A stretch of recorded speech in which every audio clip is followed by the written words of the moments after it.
The crown that never fades. 1 Corinthians chapter 9 verse 25 explained.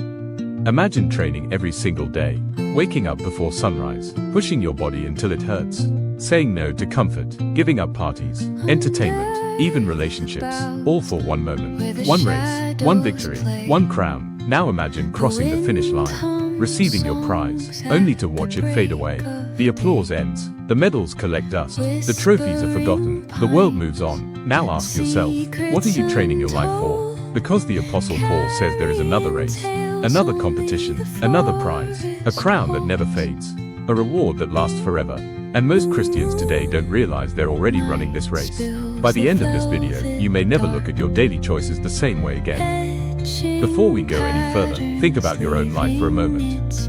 Every morning, you wake up and begin making choices. Some seem small, others seem significant, but every decision is shaping the person you're becoming. The conversations you entertain, the videos you watch, the music you listen to, the thoughts you dwell on, the people you surround yourself with. None of these are meaningless. Brick by brick, they are building your character. One day, you'll look back and realize that your destiny wasn't formed in a single dramatic moment. It was formed through thousands of ordinary decisions made when no one was watching. That is why Paul speaks about training. Champions aren't made on race day. They're made in the quiet hours that no one applauds. The Christian life works the same way. Long before anyone sees spiritual victory, God has already been working behind the scenes through countless acts of quiet obedience. Everyone is in training. Notice something remarkable. Paul doesn't say only athletes train. He says everyone who competes goes into strict training. Whether you realize it or not, you are training every day. Every habit trains your heart. Every decision shapes your future. Every temptation you resist builds spiritual strength. Every temptation you entertain weakens your soul. You are becoming someone. The question isn't whether you're training. The question is, what are you training for? The world trains people to chase money, popularity, pleasure, power, status, followers, recognition, but none of these can cross eternity. The world's crowns. The world promises many crowns.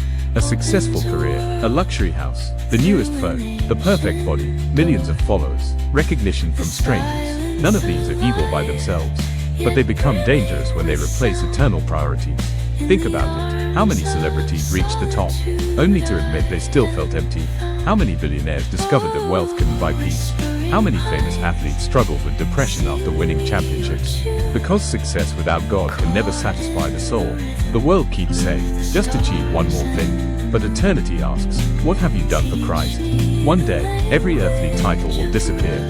Every bank account will be left behind. Every social media profile will be forgotten. Only one thing remains. Did you finish God's race? History is filled with people who reached the top of the world's ladder only to discover that it was leaning against the wrong wall. Many have achieved wealth beyond imagination. Others have become famous across the world. Some have broken records that seemed impossible, yet many openly admitted they still felt empty. Why? Because the human heart was never designed to find ultimate satisfaction in temporary things. Only the Creator can satisfy what He created. The world keeps offering bigger dreams, higher goals, and greater achievements. But no matter how high you climb, if Christ isn't at the center, you'll still be searching for something more. The deepest hunger of the human soul isn't for success, it's for God. What does strict training look like? Paul says athletes practice self-control in everything. Imagine if Christians trained their spiritual lives with the same intensity athletes train their bodies.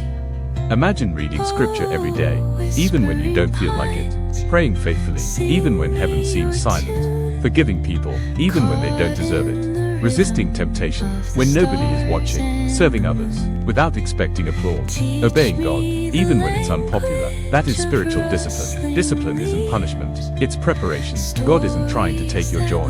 He's preparing you for eternal glory. Every prayer matters. Every act of obedience matters.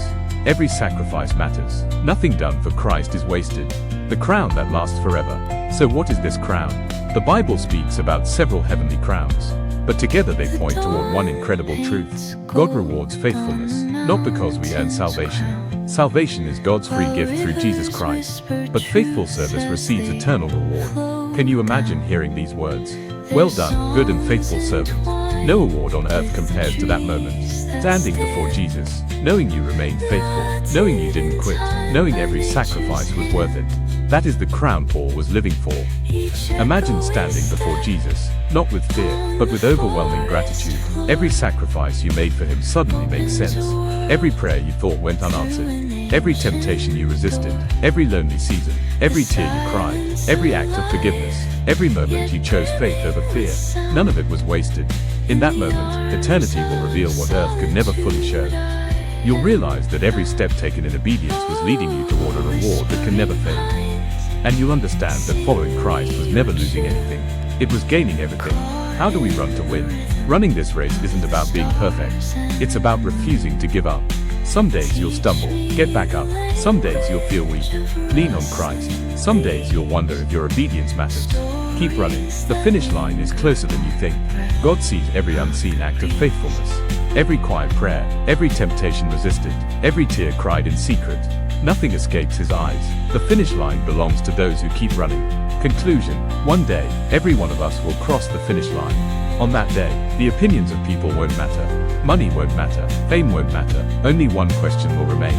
Did you live for a temporary crown or an eternal one? So today, choose discipline over distraction, faith over fear, obedience over comfort, because the crown Jesus offers never fades.